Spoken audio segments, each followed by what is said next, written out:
Excel 100 না, এটা হচ্ছে এক্সেল 100 হেভি ডিউটি। আমাদের এক্সেল 100 এর দুইটা ভেরিয়েন্ট হয়ে থাকে, একটা হচ্ছে এক্সেল 100 হেভি ডিউটি আর একটা হচ্ছে এক্সেল 100 কমফোর্ট। এখানে যেটা দেখতে পাচ্ছেন এটা হচ্ছে এক্সেল 100 হেভি ডিউটি। এটা কিন্তু লং টাইম ধরে মার্কেটে অ্যাভেলেবেল ছিল না, বাট আমাদের শোরুমে এখন চলে এসেছে।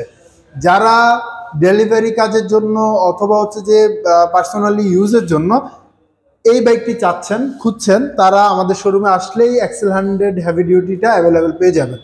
এটি ব্ল্যাক কালারে বর্তমানে এসেছে। সো এটার বর্তমান প্রাইস হচ্ছে 95,990 টাকা। দ্যাট মিনস 96,000 টাকায় পেয়ে যাচ্ছেন এক্সেল 100 হেভি ডিউটি। এটার ফিচার্সটা কি? এটা নর্মালি যারা ডেলিভারির জন্য ইউজ করতে চায় কোনো বাইক, এটাতে হেভি ওয়েটের যে কোনো মালামাল এখানে নিতে পারবেন। ইভেন দো আপনি চাইলে এই যে এটা দুইটা সিটে ভাগ করা আছে, আপনি একটা সিট খুলে ফেলে এখানে কিন্তু ডেলিভারির জন্য যে কোনো বক্স বা যে কোনো কিছু এখানে কাস্টমাইজ করে নিতে পারবেন। যার কারণেই এটা এখন পর্যন্ত মার্কেটে সবচেয়ে জনপ্রিয় এবং প্রতিদিনই মোটামুটি আমাদের কাছে এসে বলে যে ভাই এক্সেল 100 কবে আসবে, এক্সেল 100 কবে আসবে। দীর্ঘদিন মার্কেটে ছিল না, এখন আবারও নতুন করে ম্যানুফ্যাকচার হয়েছে, চলে এসেছে আমাদের শোরুমে। সো যারাই নিতে যাচ্ছেন চলে আসবেন আমাদের শোরুমে।